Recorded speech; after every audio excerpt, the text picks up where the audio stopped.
টসে জিতে ব্যাট করছে আফগানিস্তান এবং বোলিং করছে বাংলাদেশ। আমরা দেখেছি যে এই ম্যাচে দর্শকদের কোনো টিকিট কিনতে হয়নি, কিন্তু দর্শকদের ভিড় রয়েছে। বেলা বাড়ার সঙ্গে সঙ্গে বিকেলের দিকে হয়তো আরও বেশি ভিড় বাড়বে বলে কিন্তু দর্শকরা জানিয়েছেন। তারা আনন্দ উল্লাস করছেন। আর এখন পর্যন্ত 38 ওভারের খেলা শেষ হয়েছে।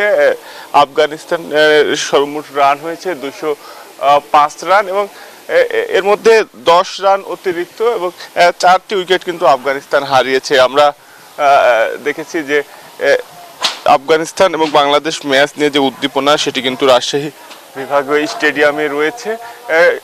আফগানিস্তানের প্লেয়ার ফয়সাল এখন পর্যন্ত 100 রানে অপরাজিত রয়েছেন। এর পাশাপাশি মাহবুব করেছেন 36 রান। আর বাংলাদেশ এখন পর্যন্ত 4টি উইকেট কিন্তু আফগানিস্তান হারিয়েছেন 206 রান সংগ্রহ করতে গিয়ে।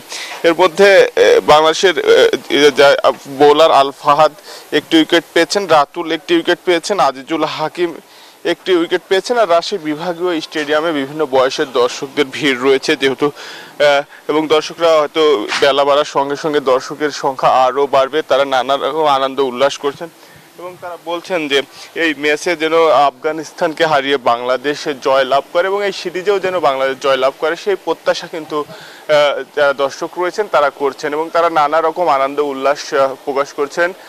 আউট হয়ে গেলে বেশি আমরা দেখেছি যে ঢাক ঢোলের শব্দ হচ্ছে, তারা ঢাক ঢোল বাজাচ্ছেন। সব মিলে আনন্দ উল্লাস চলছে। এই ছিল বাংলাদেশ আফগানিস্তান ম্যাচের সর্বশেষ। রাজশাহী থেকে ফিরে যাচ্ছি স্টুডিওতে। নাফিসা। মর্তুজা, ধন্যবাদ আপনাকে।